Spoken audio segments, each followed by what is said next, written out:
हे आहे आपला सीझन स्मॉल. जय श्रीराम मित्रांनो, मी समर्थ. तुम्ही बघताय एक नवीन ब्लॉग.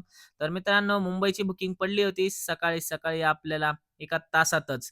तर मुंबईची बुकिंग पडली का माणूस एकदम खुश असतं. कसं? तर रॉकेटच्या स्पीडने निघालो कस्टमरला पिकअप करायला.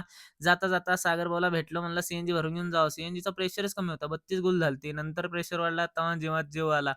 तर आलो कस्टमरला कॉल करून दिला. इथून पिकअप होता कस्टमरचा. पिकअप वगैरे केलं. निघालो.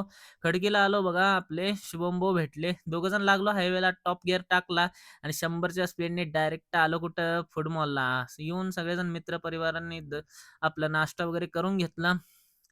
चहा वगैरे घेतला. त्यानंतर हे बघा आमचे दोन्ही घोडे. तिथून आलो कस्टमरला साऊथ मुंबईला ड्रॉप केलं. 1 तास बसलो काही बुकिंग पडत नव्हती. भूक पण लागलेली म्हणलं चला जेवण वगैरे करून घ्यावं. जेवण करून घेतलं त्यानंतर आलो ना मरीन लाईनच्या साईडला. तिथून पडली वानखडेवरून आपल्याला पुण्याची बुकिंग. सरांना प्यायची होती सिगारेट. मी म्हणलं गाडीत अलाउड नाही सर, बाहेर थांबून तुम्ही पिऊ शकता. तोपर्यंत मी बसलो निवांत आपलं फूड कोर्टला आलो. सीएनजी वगैरे टॉप अप करून घेतला. त्यानंतर थोडी स्ट्रेचिंग वगैरे केली. आले कस्टमर त्यांना पिकअप केलं आणि येऊन अडकलो आपल्या घाटात. 5:20 तर इथंच झालते. जाता-जाता मारुतीचं दर्शन घेतलं.